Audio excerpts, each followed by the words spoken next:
फिर से आप लोगन के बीच में एगो ऐसन बिरहा जो अपने देश के महान रत्न जिनकी देन है कि हम लोग स्वतंत्र हैं, जिनके द्वारा हम लोगों को आजादी मिली, वो चाहे खाने का हो, चाहे पीने का हो, चाहे रहने का हो, चाहे बैठने का हो। ऐसे महान विभूति भारत के रत्नों में रतन डॉक्टर भीमराव अंबेडकर, ऐसे महान पुरुष के बारे में बिरहा के माध्यम से आप लोगों के बीच में कुछ बात पहुंचावे के कोशिश करतनी। 4 लाइन भूमिका में गुरुजी कहना बा।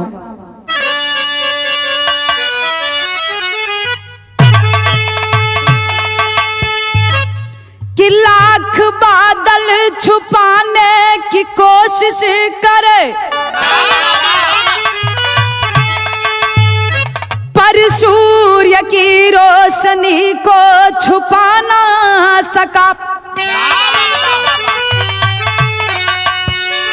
कर्म को जिसने प्रधान माना सदा, उसको दुनिया में कोई झुका ना सका। स्नेह और प्यार में जो पला हो सदा, उसकी तकदीर को कोई मिटा ना सका। लेखनी उन सपूतों की करती नमन, जिनके बढ़ते कदम को रुका ना सका।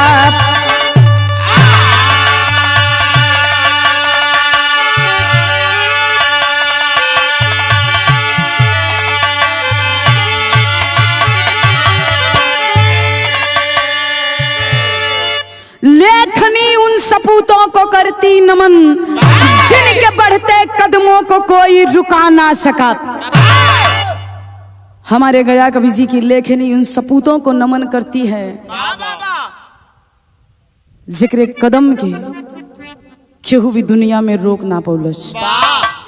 लेकिन गुरुजी बिरहा में गजल के बड़ा बेजोड़ टुकड़ा बा।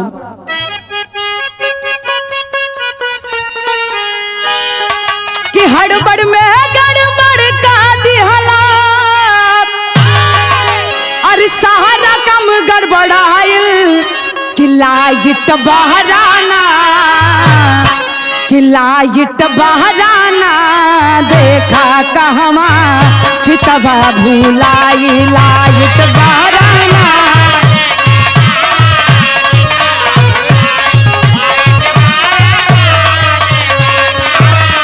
जियो।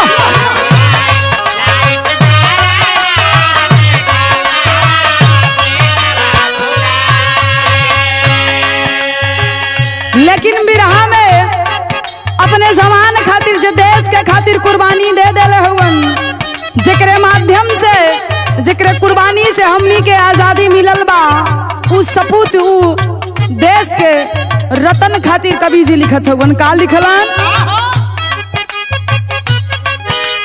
तन मन अपना देश के खातिर,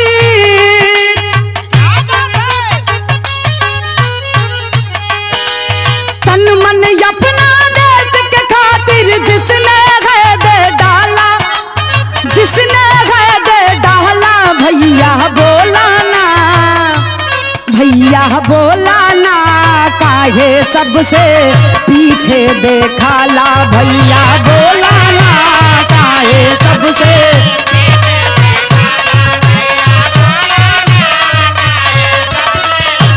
जियो।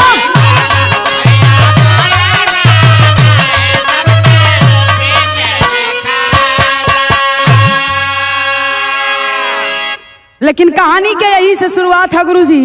कहानी कब और कैसन कहां से कवि जी लिखत हुवन, कहना बा।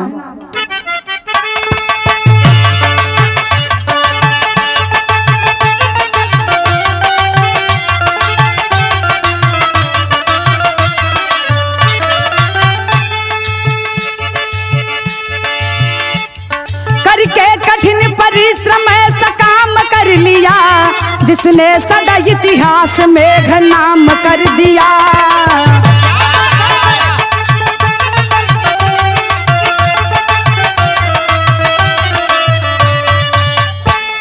मर करके अमर हो गए वो राज दुलारे, मर करके अमर हो गए वो राज दुलारे, हम सबको गर्व है कि वो हिंद सितारे।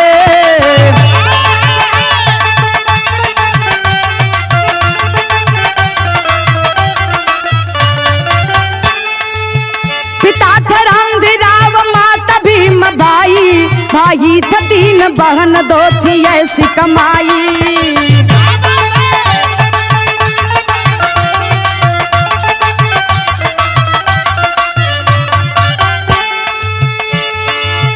मध्य प्रदेश महू गांव की कहानी है, कल्पना कुछ नहीं ये तो है नूरानी है।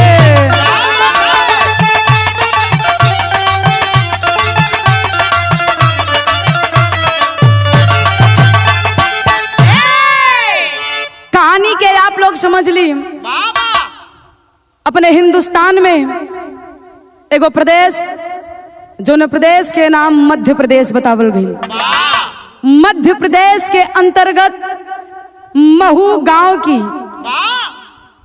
ऐसी कहानी। एक छोटा सा परिवार, जो परिवार के मुखिया के नाम बतावल गई रामजी राव। रामजी राव भारतीय सेना में सूबेदार हो गए थे। 1894 में रिटायर हुए थे। ए भैया, रामजी राव के पत्नी के नाम भीमाबाई बतावल गई। भीमाबाई के 5 औलाद, 5 संतान, जौने में 3 गो बेटवा और 2 गो बिटिया। लड़का के नाम बतावल गई भीमराव, बलराम, आनंदराव, और बिटिया के नाम मंजुला तुलसा। परिवार बड़ा गरीब बा ए बाबूजी, समाज से प्रताड़ित। उस जमाना में छुआछूत के बड़ा ही प्रचार प्रसार रहे। जोने में भीमराव बड़ा ही होनहार रहलन ए बाबूजी, बड़ा ही होनहार रहलन। पढ़ाई में कुछ ज्यादा ही उनकर मन लगे। पढ़ाई करे खातिर माई बाबू से निवेदन करे लगले, ने भैया पढ़ैया करें कैसे।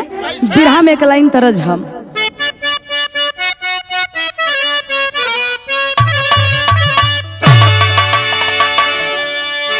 ओहे गीत बा, कोनो दुल्हन अपने दुल्हा से कहे, अधियरिया रात है। अधियरिया रात में बेचारी बड़ी डरान बा, डर बहुत ज्यादा बा। काहे खातिर जब राती में सनन मनन चलत है, आवाज आवेला, उ अवजिया से दुल्हनिया डरत है। अपने पिया से कहे, का कहे कि रतिया सनन मनन होई मोरे राजा,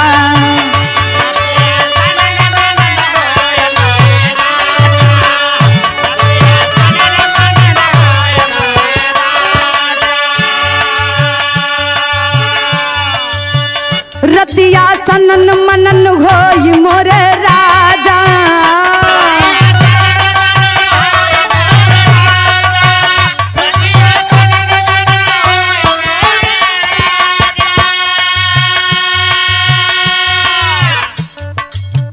रतिया सनन मनन होई मोर राजा, दोनवा चुरुर मुरुर होई मोरे राजा।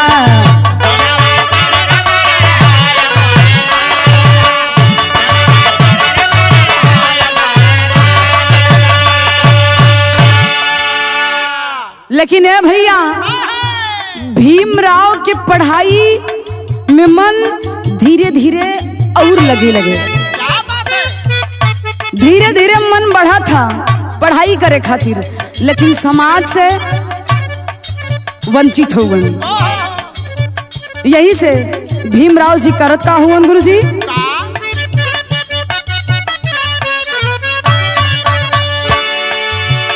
भीमराव करे मन से पढ़ाई,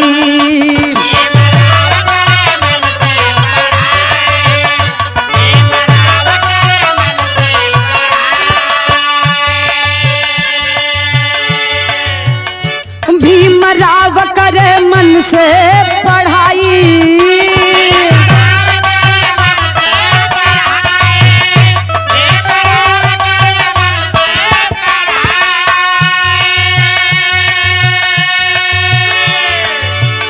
भीमराव करे मन से पढ़ाई, लेकिन रखली गरीबिया ये भाई।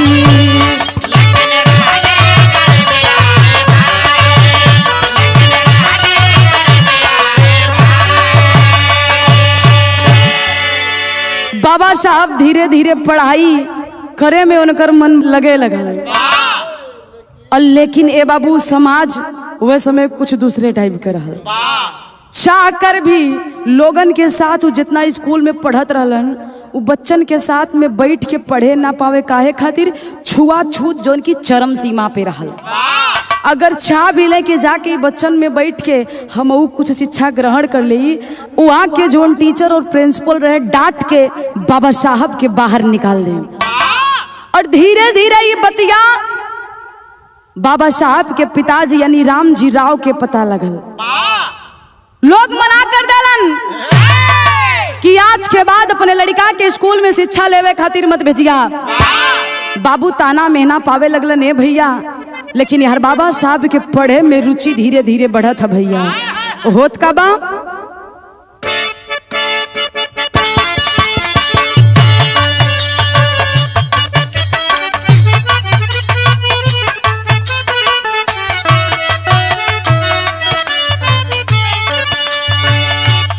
गीत बहुत पुरान है।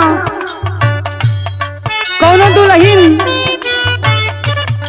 अपने पिया के परदेश जाए से रोका था कि आप बाहर मत जाइए, ए राजा जी घर में रही। बड़ा काम लेवे के बात है। जवन जवन कही बा हम सब कुछ करे खातिर तैयार है। चल रही बात के करी को हाई अपन परेशानी बतावत हो गए। घरवा से निकललन तो यह होला। कहा थिया का कहे दुल्हन जवन जवन कहबा सैया,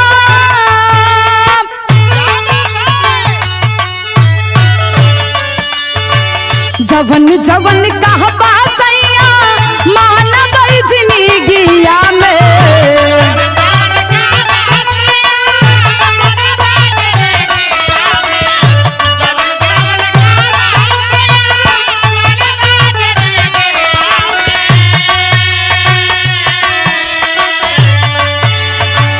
जवन जवन कहबा सैया मानव जिंदगिया में। जनी जा विदेश राजा चढ़ली जवानिया में। जनी जा विदेश राजा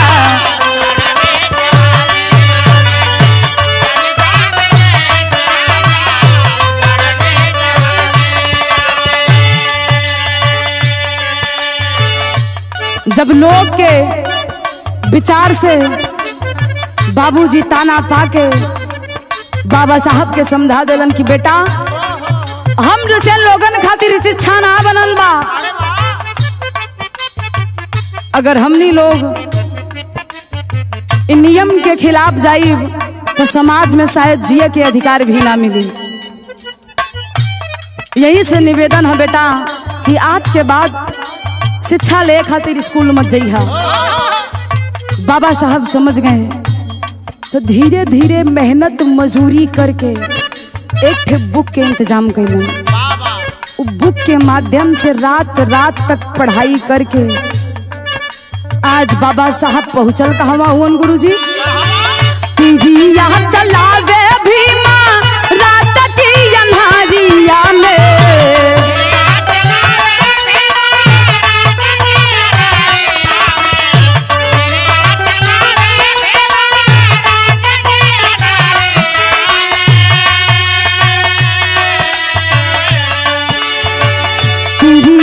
चलावे भीमा रात की अन्हारिया में। करे के पढ़ाई गईले मुंबई शहरिया में। बहुत अच्छा।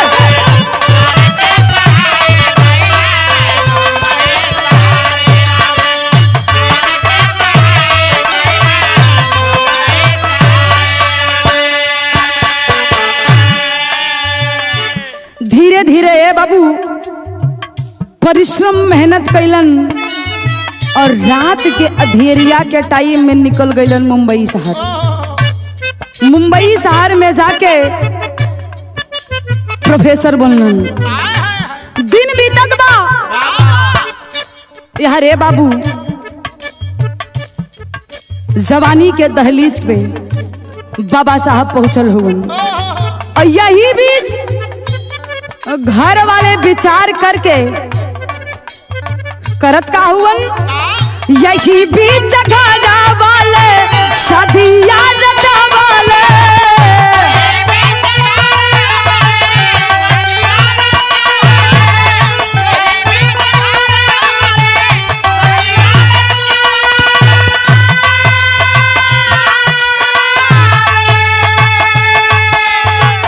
रमाबाई के अपन दुल्हन बनवाले।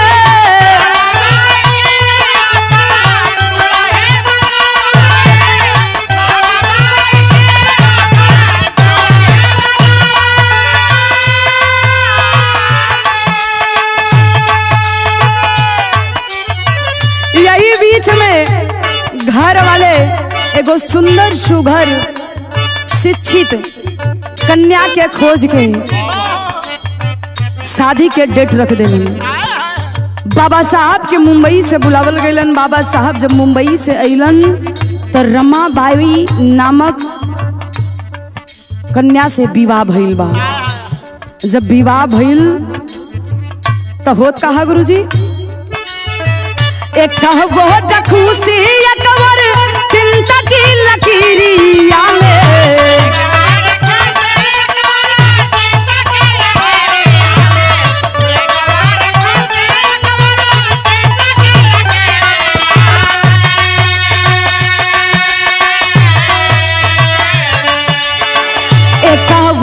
खुशी अकबर चिंता की लकीरिया में करेले पढ़ाई बाबा मुंबई शहरिया में।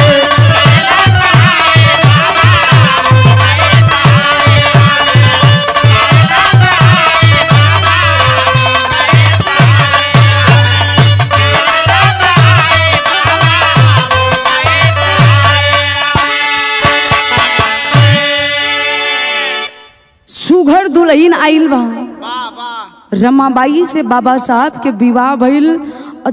विवाहे के पहली रात जेके सुहाग रात कहल जाला।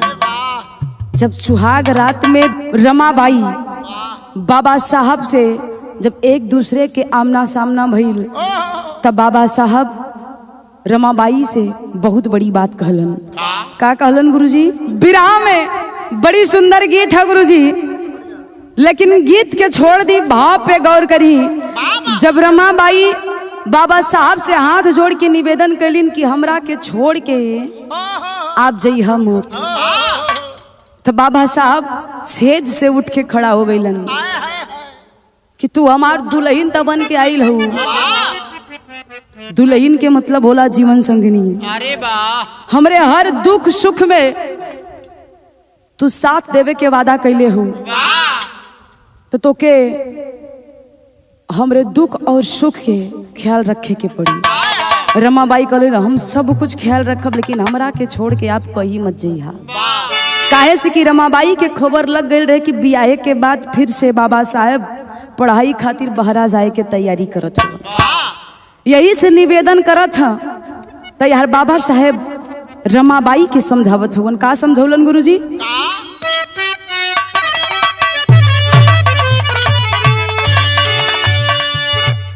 कि अहिर धानिया आए हाय अहिर धानिया काहे कहरलू न दानिया अहिर धानिया।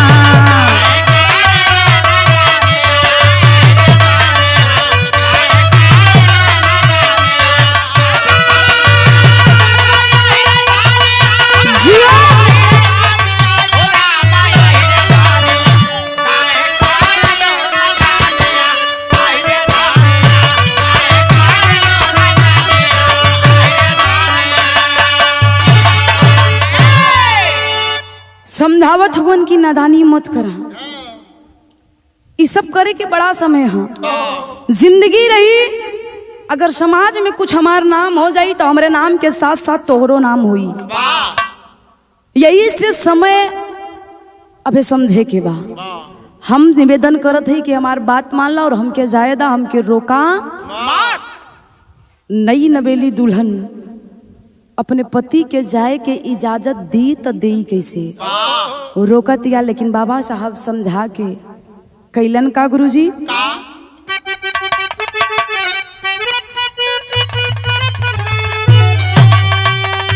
अरे घर द्वार छोड़ के कॉलेजिया में गईले,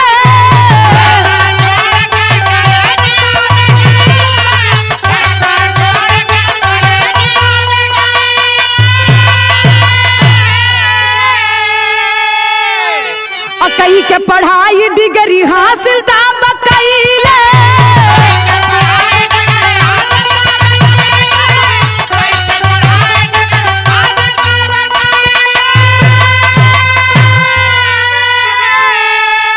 अरे धीरे धीरे बढ़ लागे ज्ञान के रोशनिया, यही रे धानिया आए है, यही रे धानिया काहे कहलू न दानिया, यही रे धानिया।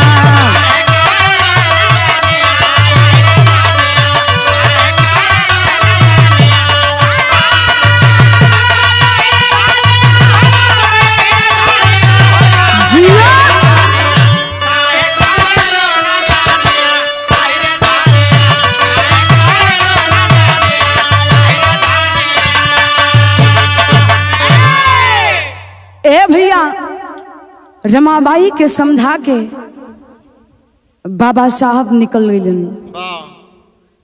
कॉलेज में पढ़ के डिग्री हासिल करके अब धीरे धीरे मुंबई शहर से रवानगी कहाँ के भइल बा गुरुजी। कहाँ के? एक लाइन तरज हम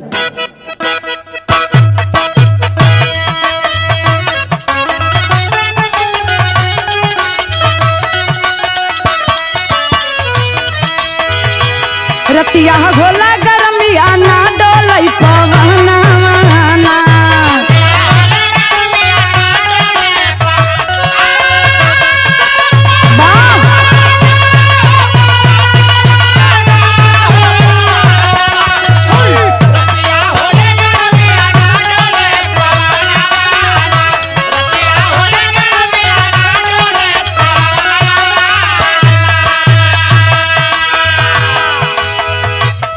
गोडो मामा बोलाइब,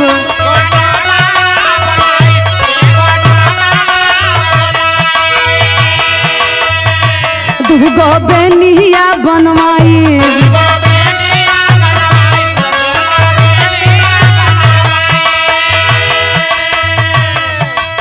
एगो डोमावा बोलवाई, दूगो बेनिया बनवाई, एगो रातिया में हाबग एको दिनवा में, एगो रातिया में हाकब एगो,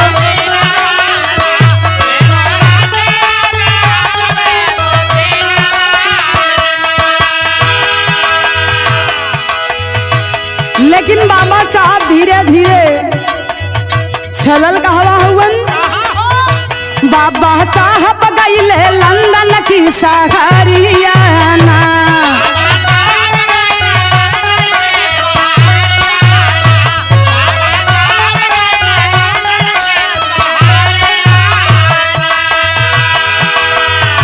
कैसो डिग्री ले बेजाई,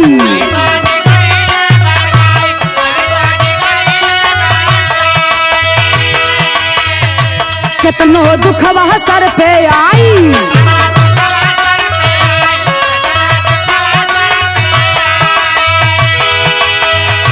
छोड़ब नाही हम साथ कई डगरियाना,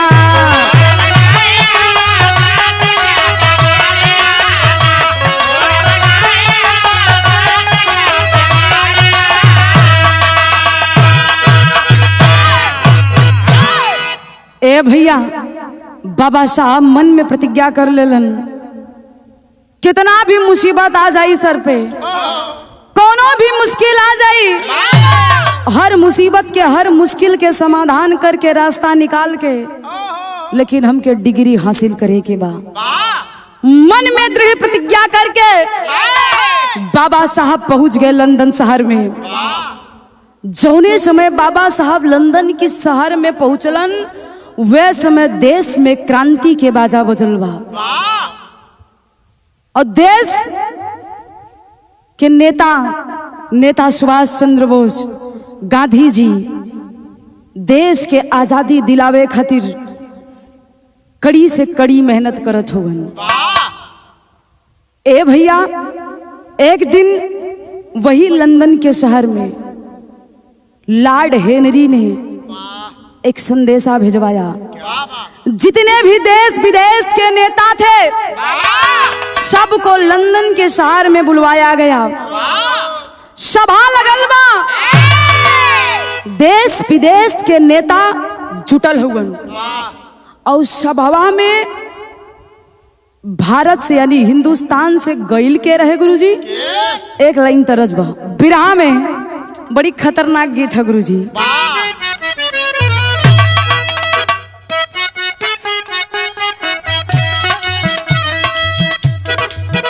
अच्छा, कैसन कैसन गीत निकल जाए कुछ पता?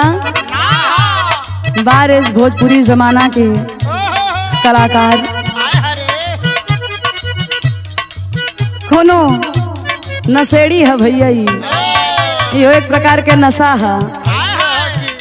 कोनो नशेड़ी कहा था का कहे? चुम्मा चुम्मा दे दे चुम्मा रघु जहरिया,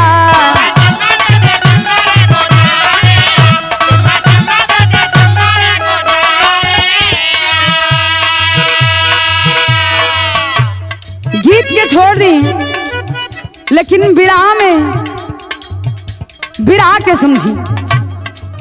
यार लंदन के शहर में एक मीटिंग लॉर्ड हेनरी रखौले बा। उस मीटिंग में देश विदेश के नेता जुड़ल हुए भैया। अपने देश से गइल के रहे के गइल बा गुरुजी? गाधी चली भइल लाई के कुबहरिया, गाधी चली भइल लाई के कुबहरी।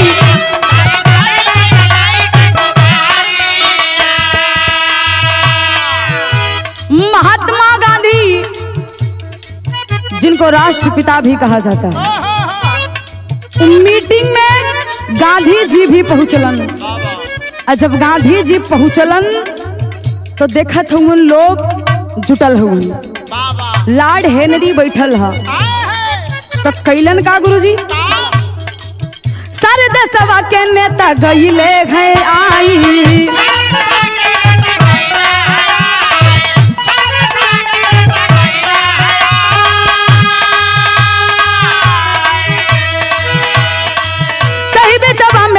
बैठे हैं जाई।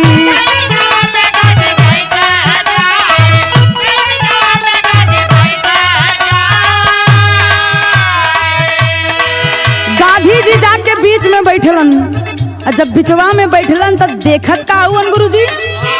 देखे सभावा में टांगल तस्वीरिया, देखे सभावा में टांगल तस्वीरिया। गांधी पहुंच गइले, गांधी चली भइले लाई के कुबहरिया, गांधी चली भइले लाई के कुबहरी।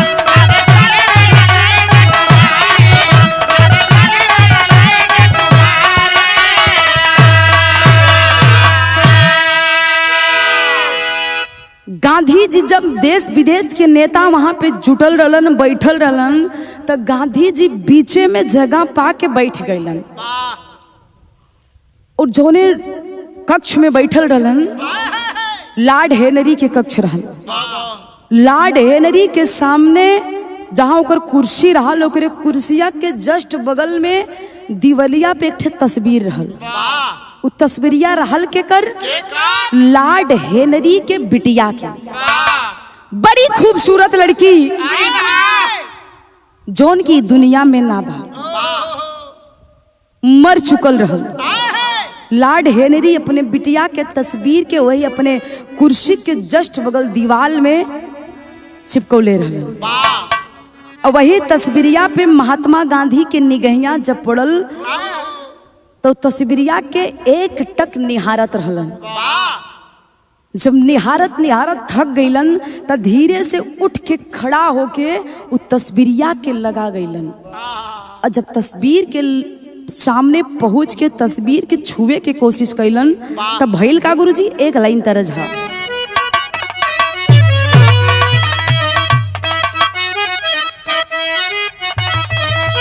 अरे पातरा ही राम जी के, अरे पातर बा कमरिया ये रामा,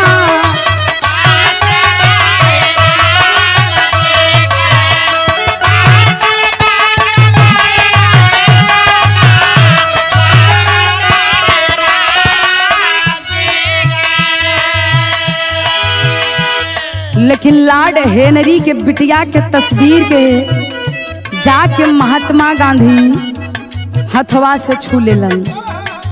हथवा से छू के उ तस्वीरिया के इसे साफ करे लगलन।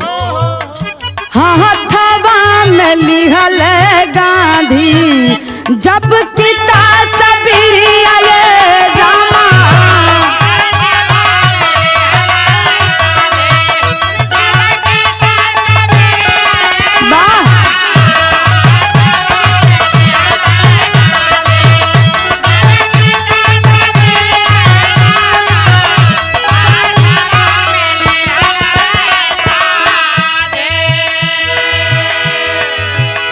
गांधी जी छूला के बाद उस तस्वीर के जहां पे टांगल रहल उस तस्वीरिया के निकाल लेवल, अपने हथवा में लेके एक टक निहारत हुए। तो जब ई दृश्य के लॉर्ड हेनरी देखलस तो ओकर कपार ओकर माथा चकराए लगल कि बाप रे बाप, हमरे ही कक्ष में आके हमरे ही बेटी के वो तस्वीर के साथ सोचा था का मारा बिटिया के मोरे कैले अपमाना,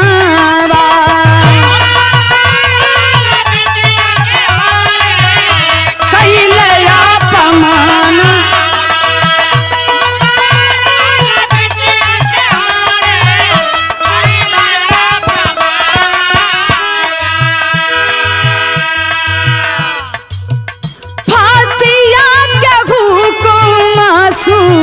नावे बेईमाना,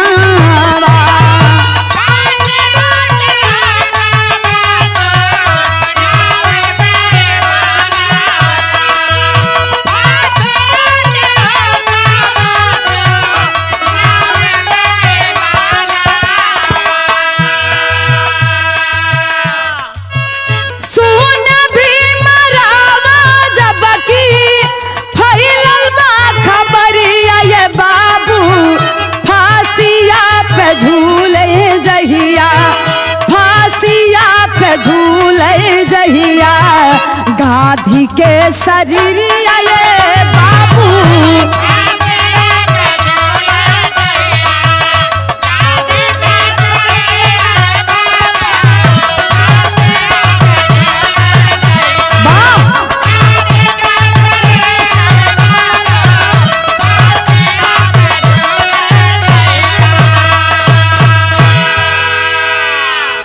ए भैया महात्मा गांधी तस्वीर के हाथ में लेके चूम लेलन। विचार गंदा नहीं खेबा, ई देख के कि कितनी खूबसूरत बिटिया रहल। जब चेहरा पे इतना चमक बा तो कैसन रहल हुई। फोटो जेकर ऐसन बा, अपन बेटी समझ के वो तस्वीरिया के चूम लेलन। लेकिन लॉर्ड हेनरी के दिमाग में कुछ और चले लगल कि हमरे ही लड़की के एगो छोटा सा नेता चुम्बन कर लिया, इसको फांसी की सजा दिलाया जाए। खबरिया धीरे धीरे पूरे लंदन के शहर में फैल गई। वह लंदन के शहर में बाबा साहब पढ़ाई करे वकालत के आयल रहलन। जब बाबा साहब के पता लगल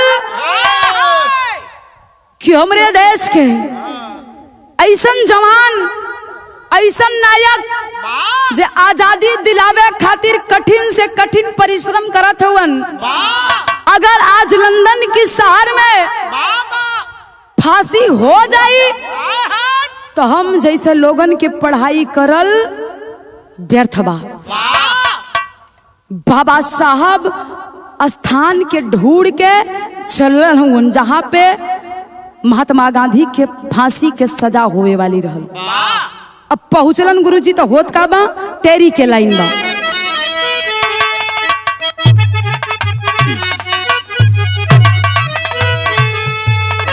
अरे हीरा की कीमत जाने जौहरी, अरे हीरा की कीमत जाने जौहरी, तो सुन के खबर उठल बा भीमराव के पीरा, सुन के खबर उठल बा भीमराव के पीरा, हीरा के कीमत जाने जौहरी। बाबा साहब के दिल में कष्ट बा कि अगर आज हमरे राहत में महात्मा गांधी के फांसी हो जाई तो हमार वकालत करब व्यर्थ बा। चल देलन केस लड़े ओह महात्मा गांधी के। पहुंचलन तो कैलन का गुरुजी पहपट के लाइन बा।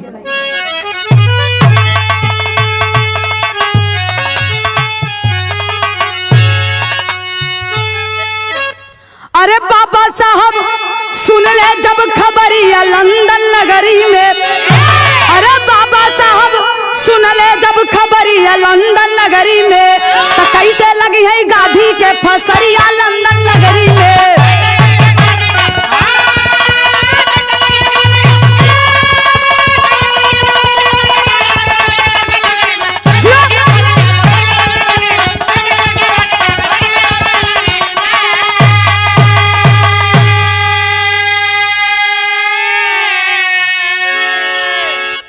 अरे शर्म से झुक जाई है देश हमार जब बापू के फांसी हुई है हो, अनमोल रतन गांधी के रूप में देशवा आज खोई है हो।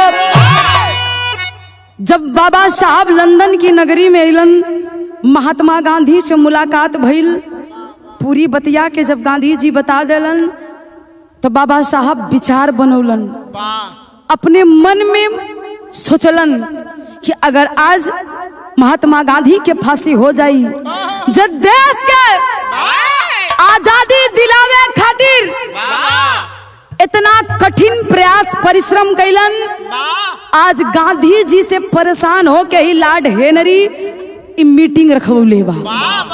अगर यहाँ तक पहुंच गई हुवन, अगर यहाँ सफलता ना मिली और फांसी हो जाई तो हमरे देश के खातिर ऐसी बड़ा दुर्भाग्य शर्मनाक बात कोनो न हुई।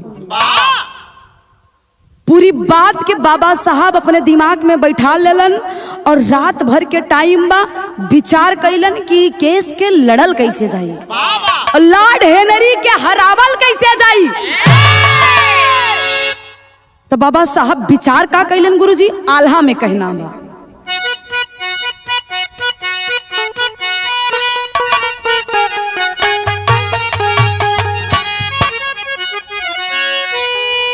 अरे जैसे जौहरी हो जाने हीरा कई कीमतिया ये बाबू,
पहुँचदार बार दिए सारा पोल खो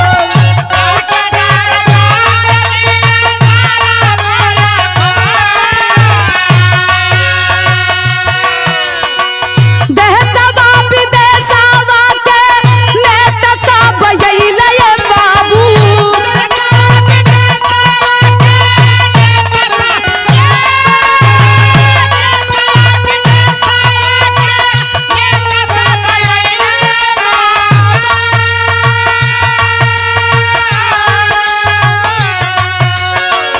काही बीचवा में भीमा कएला लकार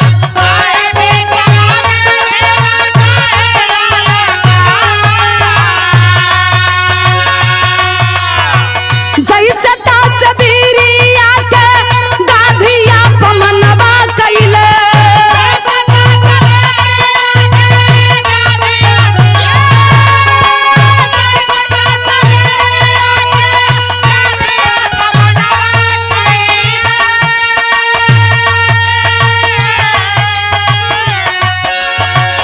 वही से तस्वीरिया जाई फांसी पर झूला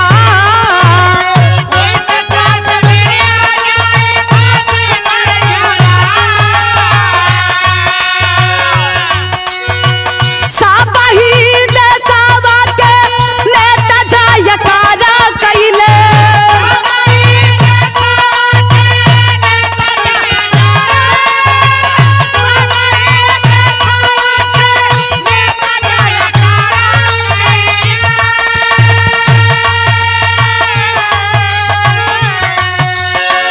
फांसिया से गांधी जी के लिहल बचाए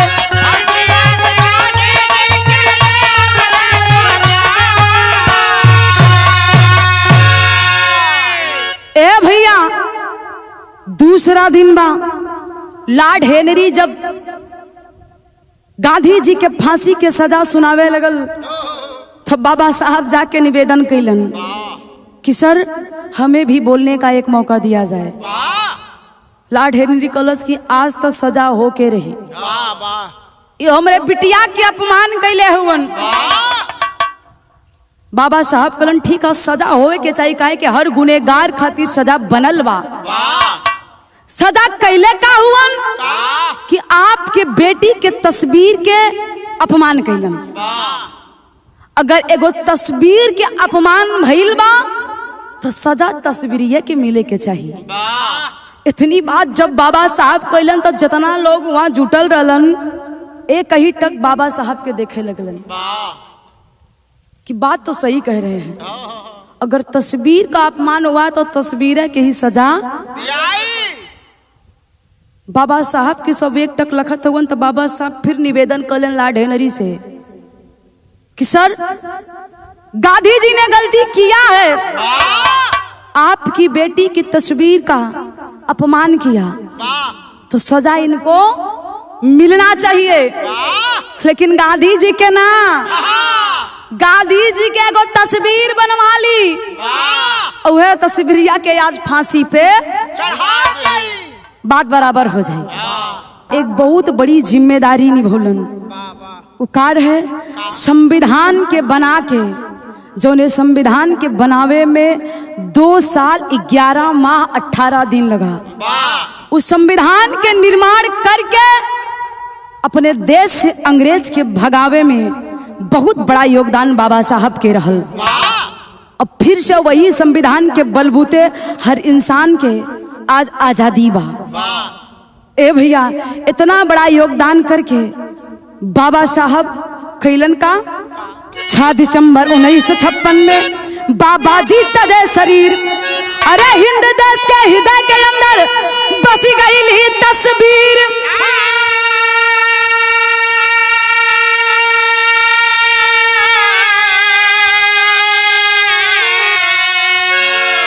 अरे हीरा कब हुई यवनवा लंदन की नगर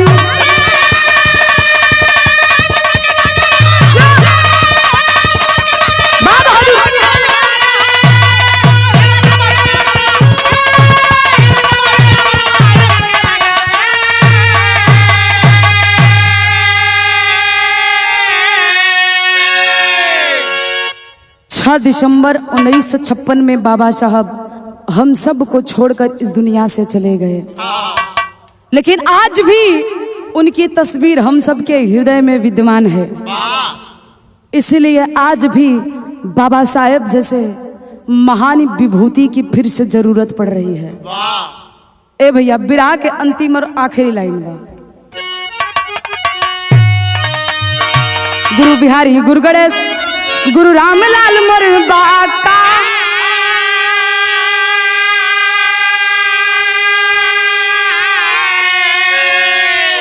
अरे स्वर्ग बसे चंद्रिका रामदेव बच्चन का विजय पताका।